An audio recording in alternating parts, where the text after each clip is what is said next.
Hi everyone, this is Bill, and today we're going to take a look at my Ile-De-France lambs.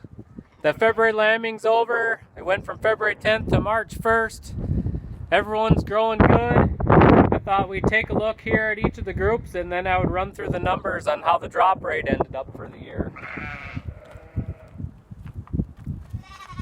It's a really nice sunny day, but we got a lot of wind, so I'm not sure if the wind's coming through on the phone or not. Hopefully it won't be too bad for you.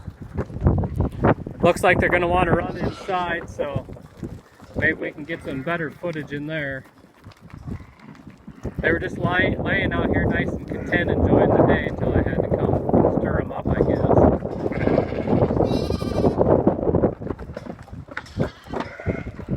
These oldest lambs are, some of them really starting to chunk up already. I really like seeing that.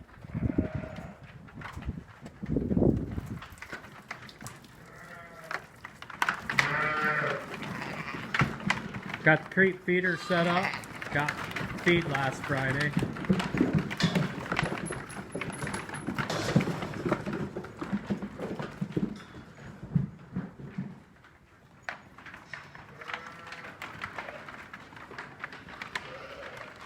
It's a fun time of the year for me now. Just watch them grow.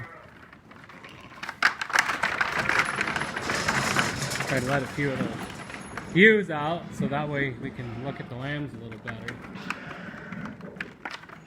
And show you quick here the little creep feed area I set up.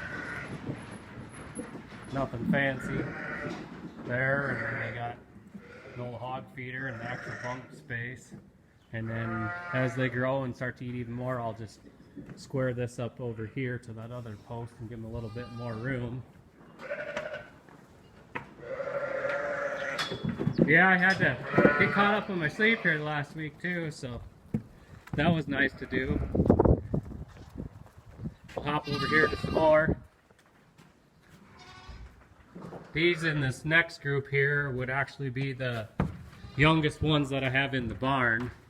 The very youngest ones are still down in the lambing shed, but they're the youngest ones that I've brought over.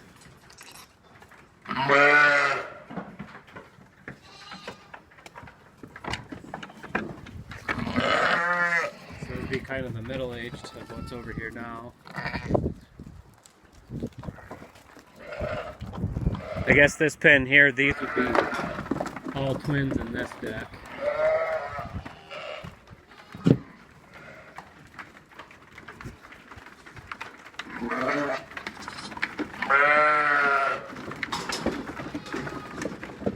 I know some people use the bands for the tails, but I actually use the emasculator crushers and cut their tails off.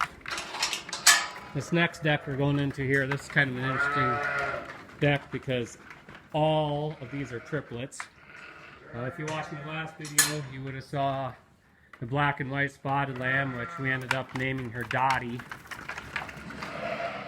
So these are all triplets in here, and they're all being raised on the ewes. I don't know if it's luck, genetics, feed, combination of everything or what, but this is the biggest group of triplets that I've ever had being raised on the ewes, and I am giving them a dairy quality alfalfa hay, so that's probably really helping with their milk. And I guess I hadn't really tried that in the past because I didn't have so many triplets on meat type sheep before. You know, in the day I had Romanovs, and of course I got a lot of lambs on the Romanovs, but I guess I didn't worry about trying to feed them like a dairy quality hay like I'm trying to this year. You hear those lambs in the background going, I guess because I didn't get that gate shut when I came through. I'd better get them back in, but I can't hurt too much. But yeah, these triplets are all being raised by the ewes, so, and I have one more ewe down in my lambing shed yet that's raising lambs on her own. But to run through the numbers, how they come out this year, my ewes from Canada, the 2-year-olds had 150%. The 3-year-olds dropped to 200% with 188% alive. The 4-year-olds were 250% with 233% alive, and the 5-year-olds were 225%.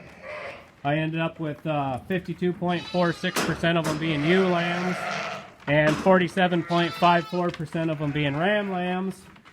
And then on the ewes that produced my purebred lambs, the 2-year-olds dropped 140%. Kind of disappointed in them. They lambed towards the beginning of lambing and more singles than I wanted to see. The 4-year-olds had a 209%. So the disappointing part on them was actually that there was 63.33% ram lambs and only 36.67% ewe lambs. And then when you lump all of my Februaries together, that's all the ones from Canada and all the mothers to the purebreds, everything lumped together, I had a 202% drops, 193% alive, 47.25% ewe lambs, and 52.75% ram lambs. So that's just kind of a rundown of the numbers. Another thing I've noticed the last few years I've had them is that the ewes tend to go a little bit longer gestation period than I was used to, and this year kind of proved it again, so it must be genetics. But I did notice most of them went from 148 to 152 days, but the range was from 147 to 153 days. And I did have that ewe that went 153 days this year. The first year I got them from Canada, she went 155 days. So for whatever reason, she really likes to go past her date. But that's kind of a rundown of the numbers. Just letting you know an update. They're taking off and growing good. It's just the fun part now to watch them grow. Thanks for watching. Catch you in the next one. Bye.